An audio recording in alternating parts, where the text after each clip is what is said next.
let's start with how you got to this work and your background. I actually started studying theology and the occult together. Hmm. I've always found religions very interesting from a bit of a historical point, because it always seemed to me that if you have people who have an area, a space of time in Hmm. which they find it to be sacred, they're going to hold those traditions, hold those records.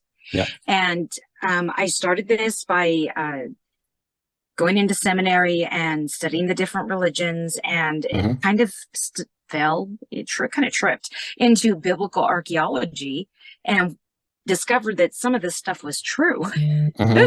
which sounds Okay. strange. It's I was raised pagan, so I've Hmm. always had this Viking heathen kind of background. Hmm. And so the biblical thing I find to kind of be like, oh, this is what the neighbors, believe in. This is rather interesting. So, you it says here that you've been to Alaska on field trips and Mexico.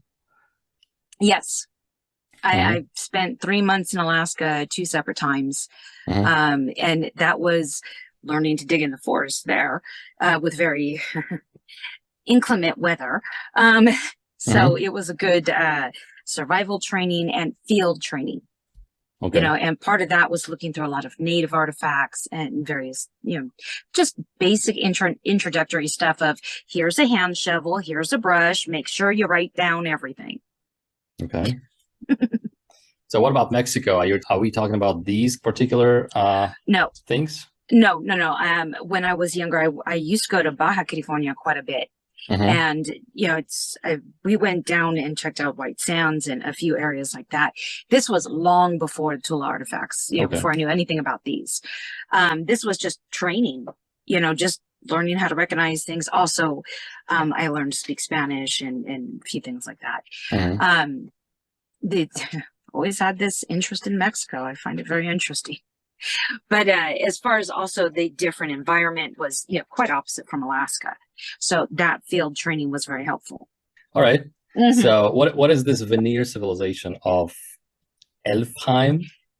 Yes, that is actually Norwegian, Scandinavian history. And this I found completely by accident. I was going through genealogy and doing this research up into Norway. And I came across this point with King Ragnar Sigurdsson. His Hmm. mother was Princess of Alfheim. And again, I was tracing genealogy. So I went off to her branch and found this entire connection, which also led to maps. Hmm. So not only a biological connection, but the maps that I found two of them, 400 AD and 800 AD, that had the kingdom of Alfheim. Hmm. Now, you know these people as elves. Oh, okay. Yeah. Wow. The elves, that is the modern word because of a mistranslation from a Scandinavian language to Saxon. Hmm. The AE letter kind of got cut in half, and it just became ELF instead of Okay. AELF. King Alf was a person, King Alf the Vanir, and he is the one who built the kingdom. And this is why they were called Alfs and why they lived in Alfheim. And the Hmm. people became known as the Vanir people. Okay. Are they elves per se, as we know them from like the folklore, or are they The just people that were called they elves? they are people who were called elves. That is Hmm. correct. The Okay. closest, most accurate description you're going to find of them is actually through Tolkien. Oh, Tolkien okay. went to the Prose Edda. He was a linguist, so yeah, Hmm. he had a very interesting, which I understand. So, and he went to the Prose Edda, which was recorded in 1200 by Snorri, and this has names of elves, of Hmm. Linden elves, light elves, and Draken elves, dark elves. Wow. So there's quite a bit of actual documentation. I mean, when you go to Scandinavian people, they're like, no, it's history. It's not pretend. It's not elf on a Wow. shelf, man. Yeah. Okay. So what you're saying is they were people they were a race, and the elves that Yes. we see in the Lord of the Rings, for example, is what they're supposed to look like. Yes. Okay. And they were documented having been allies to the Norse people, Mhm. and they fought with the Norse people. That's why there's over 100 names documented in the Prose Edda. Okay, I guess So we could do a whole separate interview about this. you're going to have a few, trust me. I got a few areas that are like, what? Okay. All right, cool. This is very interesting and unexpected, which is what we want to do actually. So okay, so let's go from the north to the south of the North America, which is Tula. I understand that Tula is not far from the Mexico City, right? Right. Okay. It is just a bit south, and that whole region right there, Mhm. the Gulf of Mexico. Just to kind of bring a little bit of a spotlight onto Tula. This will sound like a long way, but Okay. if you look at that whole region, the Mhm. Gulf of Mexico has a metric ton of pyramids. But if you go into the water, you go Right. right off the coast of Cuba, and we have a pyramid complex underwater with statues. Right.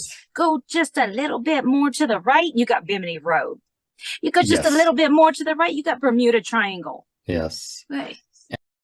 So that's not the same skull, are you saying? Well, it is the same skull that Mhm. we believe is this species, which is the only one I'm aware of. Okay. But it's one of the very major things is that that front mouth. I don't know what to call those. Those two pieces on the side of the mouth. Mandibles? You see, they're not quite mandibles, but they're very interesting. Mhm. But this is the only skull with that same thing. Okay. And that's why I was looking at this. Plus, you also start looking at the placement of orbital sockets, the kind of lack of sinus cavity. You can look at it and tell there are not deformities. Somebody tried to say it was a child with hydrocephalus. No, it's not. Right. Very clearly not. Yes. Anything else about this? First of all, there are some depictions on it, right? Yes, there's carvings on just everything. There's a being from me holding a pine cone, it seems, and the right one also probably. This guy with the tentacles on his face, he's just fascinating. I haven't seen anything like him. I would love to see what that skull looks like. But we have quite a few depictions of this guy, this species, that has tentacles hanging off their face. Right. They seem to have been in charge, and at some point they started braiding their tentacles. Yeah. Almost like the Pirates of the Caribbean guy. Like you see in Scandinavian traditions, and you see with and the Cthulhu, Sumerian. which was Cthulhu, the Cthulhu, the Dagon depiction. All right, but the insectoid being on the background though is this a Maya type or an Aztec? They wore a lot of headdresses, and both were down there. There are other depictions of aliens also with this very Mayan or Aztec looking headdress. Amazing. And it seems to be something they wore. They seem to like jewelry and stuff just as much as we do. And we know that there are a lot of legends, as you said, of ant beings, insectoid beings from both, I guess, space and the underground that were communicating and still are communicating with the native people there, right? Well, even in North America, they reference the ant people and the Snake Brothers, both of who saved those people and put them underground underneath Spare Mountain. Okay. Yeah. During a cataclysm, right? Right. And actually, I think they are referencing two different ones because it was the ant people one time and the Snake Brothers another time. Yeah, and of course we know that the Snake Brothers could be both Naga and or some humanoid reptiles. I mean bipedal reptiles who are also. What these are talking about, it looks. I mean, with multiple artifacts, there are a lot talking about a reptilian bipedal species who was friendly with humans. That's what I heard. With the level of genetic alterations we see on these artifacts indicated, it's not at all surprising. Yeah. So what we see here on the left is a typical Paracas elongated skull. There have been at least 3,000 of them, you said? Yes, Yes. Yes. found in specifically in Peru, right, in the Paracas Correct. area, and it kind of corresponds with the piece that we saw before with those two beings with elongated skulls as well. Correct. And of course, we saw those in Egypt and other places. Okay, so the centerpiece here is a typical. First of all, there is a typical UFO above these beings, and there's a number of beings here who are. You're saying what? Different species here, and to the way I keep seeing this, and I've looked at it for a few times, to me, this is a representation of council. It's a bunch of species coming together. They have these little, almost like voice bubbles you'd see in comic books, where it indicates they're doing this exchange of information, this exchange of gifts, and knowledge is honestly the currency of the universe. And the multiple species, this is one of those pieces that, as far as I can tell, verifies the existence of a council. Okay, so we see one being holding like almost like a tennis ball thing to the left, and another one that is to the right. He's holding a pyramid, and the shorter gray type guys, they're actually holding flying saucers type things. Yeah. Right. See, I'm kind of wondering if these symbols are, I mean, like, okay, you have the little guy down here with the ship. Maybe this is because they do a lot of symbolism, right?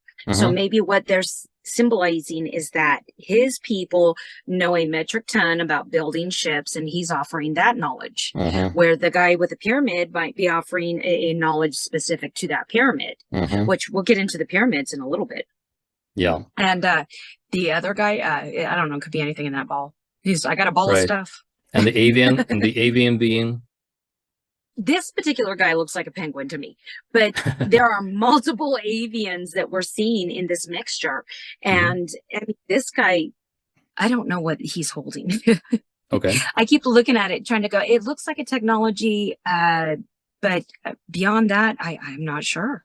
First of all, this is like a book page size stone artifact, right? And you're saying that under the microscope, these are actually, there's evidence that these are actually that they were made with laser, not just chiseled, right? Correct. Just looking at it, you don't see hesitation marks. It's not a poured piece like you see with many of the reliefs. The other reliefs are like perfect. This one is more implied. I mean, honestly, it has that potential to be something made for children. It does not have hesitation marks. I sculpt. And I'm looking at this going, there's no way this is a sculpted piece. Nobody came in with a chisel and hammer. There's not the hesitation marks or the mistake marks from, I wasn't supposed to hit there. Let me fix it. No, this is smooth. This looks like somebody took a laser pencil and went, well, I don't really draw, but here, you know. All right. Okay. So this looks like an art piece from the internet somewhere. I mean, even maybe sold on eBay or something, but you're saying this was actually found deep underground, right? In Tula? About the 12-foot layer. In Tula, right? Yes, in Tula, Mexico. And this is one of those pieces that you can look at and be like, this is ridiculous. It's fake. The problem is you put this under UV light and it glows, and it has that EMF frequency coming off it, that each one of these artifacts that are legit either have the glowing thing and will emit frequency.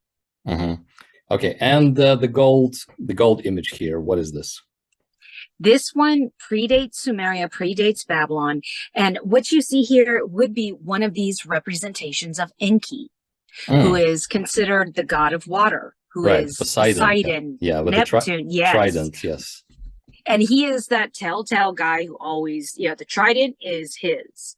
So we know god of water and trident go together. Now, at the same time, you see this proto version of cuneiform, which it looks very Babylonian, but which one? The symbols in front of him? On the right side of, you see the gentleman holding the trident.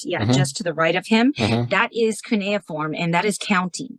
The bottom symbol is 1, above that is 2, above that is 3. I'm looking at this and I'm like, how does this fit in? What exactly? There needs to be a bit more to this to really put it all together. But he is putting his attention on the numbers written in cuneiform. Now, I don't see a symbol here for divinity. I don't see much else, which is why this is hard to kind of nail down. But again, we do have flying dog pet creature thing in the sky. Yeah. Which I really think these are some sort of guard dog they made, because Okay. it gets real fascinating. Okay, interesting. Do you know if the trident, from your other, research, if the trident was a real weapon or just a symbol of power as we have today with kings and stuff like that? They dug up a trident. Oh yeah, I saw the picture, and we will put the picture here when we edit. Okay. Yes, it's the trident. Every single thing that comes out of the ground has aliens on it. There's absolutely nothing. Crazy. Even when you're looking at this trident that was dug up, hey, this is roughly 15,000 years old. The metal should be just gone, but it's not. It looks brand new. It's made of gold. The metal part is made of gold. Mm-hmm. The handles, we need to test the handle. Like I said, it is just found. Okay. So the handle is clearly not metal. But you look at this and it's like, it should not be in the shape it's in. Not at all. Not for the age. It should have turned to dust. Mm-hmm. So that means what? It's either better. Somebody had better knowledge of metal technologies and how to put these not just in a pure form, but how to really refine them so they endured. As far as the trident, on the weapon aspect, the Anuna used a combination of frequency-based technology and chemical-based technology. And the frequency was used for everything from lifting stones, moving things around, to the using it for a weapon. I mean, you could use it to disperse crowds. We have sonic weapons. You can use it to disperse crowds. You can use it to give somebody a heart attack. You can give people a stroke. There's a lot of things you can do with frequencies. Right. Including like actual physical burning, right? Yeah. And damaging. You can literally blow people apart at a cellular level. It's very gross. Okay. All right. Cool. I love it. No, I mean, not this part. Not this part. I just love Don't worry. I love the presentation here. But it is thousands of years old. There's no way. We don't have swords that last thousands of years buried in dirt. Exactly. So this in itself is a sensation, should be, on every page of every newspaper, right? Oh, and you want to look at the handle closer. Right. You have two different non-human species. This guy, which I'm not sure what he is, but he's fascinating. And it almost looks like this trident was part of a marriage treaty because of the symbols on it. You have the fish on one side, which could be Pisces, but it could also be representative of this ocean connection, possibly a people that lived on an island. On the other side is a seahorse and the other species that is more feminine. Now, the seahorse is representative of that. They bond for life. Seahorses like wolves. Once they marry forever. So not the seahorses marry, but but that's the implication here, is this ocean connection of this union that is, till death do us part type union. This was found in the same layer where, we believe it's what, 10,000 BC, something like that. Right. And this is, we're talking that, it is Jalisco, Mexico we're talking about. And it's still that this came out of Mexico when the current paradigm of known history, this should be connected with Greek maybe. But, you would not be seeing this in Mexico. They don't have legends of, super god with a trident. They have, the feathered serpent. Right. And, when you're looking at this, there should not be a trident connection. There should not be this sea type of connection. But this definitely indicates there was. Plus, add that potential connection to the story of Atlantis. Of course. Yeah, that's what one would think about, Poseidon, Neptune, and those guys. And this is kind of the region where they were supposed to be around. So What's Yeah. even more fascinating to add into this is that about 10 years ago, there was a German doctor who had found a connection between Egypt and South America when she Hmm. was analyzing mummies. And she had about 20 bodies of mummies that had cocaine in the Oh, bodies, in the bandages. And she lost her career and was blackballed because saying such a controversial thing that the Egyptians had trade with South America was not accepted by mainstream. yeah. But she was right. It's a massive trade network. This whole paradigm in the past where before the ice age they were all dumb cavemen is absolutely not true. There's Yes. an extensive global trade network that we see remnants of. Some people, go as far as saying the Egyptians travel to the North America, but it looks more like this was like a more or less unified civilization, or several Yeah. civilizations existing at the same time. So they were like trading and stuff. So If you yeah. look at this template, and this is a great place to start with this, if you look at this template, we're seeing of how their society was multiple species, high tech, lots of science, with that kind of Buddhist vibe in the belief systems. Hmm. You start to look at this template and go, hey, this is the same template that Dwarka had. This is the same template Babylon had. This Hmm. is the same template Hyperborea had. Hmm. And we start to see this structure of how Atlantis was. All right. So since we touched upon Egypt, I could not resist.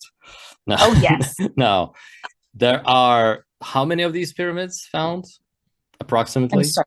Don't know approximately. I've seen about 10. About 10. All right. So first of all, some of these pyramids, as we will show on the screen, also are unmistakably Egyptian. They have the Right. Egyptian Eye of Horus, all the symbols there.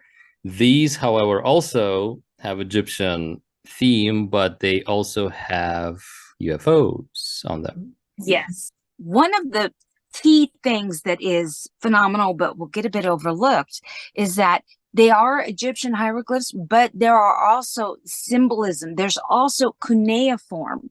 And Yes. in the way they're placed on these isn't quite in this, it's not a cartouche, it's not quite a sentence. They're just kind of put there indicating, and this is Mm-hmm. where we need to get this pattern going Mm-hmm. because it is very much a mix of symbols. And then, like this guy right here, Yeah. unmistakably connected to Thoth. Yes, of course. The ibis, the Yes. ibis image of him. And Okay. it's fascinating on his story here. He left Atlantis because they were becoming corrupt and he went to Egypt. Well, considering we see this connection with cocaine mummies, that is absolutely plausible. Cocaine mummies. I like it. Yeah, So that's again, what you we were see, the crazy stuff is that, okay, for example, take the guy with the elongated skull below, right? There's also a dog on the left. Um, we see some of these elongated skull images in the museums. They're very famous pictures, but no one's commenting on them, right? No one's saying like, what uh-huh. is this, right? I Yes. mean, like, is this a different kind of people? What's going on there? Go We are ahead. seeing about 5 different types of elongated skulls. And that's not counting the ones that are more bulbous, Mm-hmm. just the elongated skulls. I mean, compare this guy to Queen Nefertiti of Egypt and Exactly. King Akhenaten. Their angle and their style of elongation is slightly It's different. different. Yes, it is. Right. So they are two different species. Now, most likely the Egyptians were also, hybrid. But with these guys, we also see this genetic alteration where, usually the guys bowing down are connected with the Gigi, Mm-hmm. genetically altered individuals who are in service to, they have a hierarchy. Mm-hmm. And they have kings and queens and nobility, and then you have people who serve. And even this one you look at that's like a dog is most likely genetic engineered for a purpose. Mm-hmm. They didn't do it just to play God. They were like, no, we need a dog. They most likely made these dogs for, or creatures, because they're kind of creatures, for protection, for that type of thing. Okay. So what do we have here? This face looks almost like a horse face to me, but could be something else. This one guy actually looks like that's a crystal in his hand. I have not looked at this one very closely. Yeah, It it's almost interesting. looks like a medical. Because I'm telling you, the crystals that you see associated with these artifacts are never just crystal. They're not into crystals because they're pretty. Crystals are tools. Right. This guy right here with the I know of crystals being used for data storage devices. That's Mm-hmm. why these people who are taking artifacts into private collections and making them disappear Yep. are also taking history, Sure. and they're not letting other people find out. Something I noticed, and I don't know if you know this, but at the bottom here we have this pictograms, right? Oh, yes. Are these Egyptian? Because I don't know. Not entirely. Some of them are Egyptian. Some of these, like, there's a few in here that I'm like, I think it's a proto-Egyptian. Mm-hmm. Yeah, I see them all over the pictures there, all over the artifacts, and some of them actually reminded me of the early Chinese characters, especially And see that this third symbol is very reminiscent of that. Yeah. exactly. See, this is the other there are so many pieces. Okay, take the Chinese thing. We have found a statue that is very looks like it's the first emperor of China. Right. Okay. You mentioned that yellow emperor, Yeah. which is revered in China beyond belief, and the yellow emperor is supposed to be the founder of the whole Chinese race. Yes. But how do we know? Why would we conclude that this is something to do with the yellow emperor? This guy, outside of the features, I mean, if you take a look, start with the face. Mm-hmm. Okay, this guy's absolutely Asian looking. And Okay. wrapped around him was this serpent type dragon creature. Oh wow. This statue is wrapped. There's several other angles I have pictures of, but I only sent you this one real quick. Okay. Okay. So this guy right here, you can see part of the dragon head coming off the top of his head. Oh, You all see right. the teeth? Yeah. Yeah. So he's surrounded by the dragon. So you go to China, and the yellow emperor came on a great yellow dragon, and it dropped him down. And then 100 years later, he built a cauldron, called the dragon back, and was like, I'm ready to go. So Yeah. I'm sitting here going, I think he went to South America. Yeah, they were all over the place. This was one of the ancient alien guys for sure. I mean, the yellow emperor was. So what you're saying, with the Chinese characters we see on other artifacts, you start to go, wait a minute. Why? Just start with a question. Why would there be this Asian man statue in the middle of South America with all of these aliens? right? Who is this guy? Who is this human hanging out with aliens? The overarching conclusion of this conversation is that this was a connected world. Yes. Yes. And people were exchanging, and they knew of each other, and they had, depictions of different other cultures, other places, other beings easily. Literally, both of these stories on the Chinese emperor and South America with the artifacts we're looking at, they all had ships. It's not like it would have been that hard. Sure. Could have been a half-hour flight from China to South America. Exactly. Exactly. And they're not the only two talking about ships. Okay. We go to India, they got Vimanas. You go to Egypt, and underneath the right paw of the Sphinx is supposed to be Thoth's personal ship garage. So, other people talked about ships. Yes, exactly. So here we are with the ship. Yeah, again, we see above them there is this UFO thing, and then we see again a number of pictograms that are clearly. I see there are some pictograms that you can see in the pyramids now today in Egypt, right? Like this bird type thing and the snake.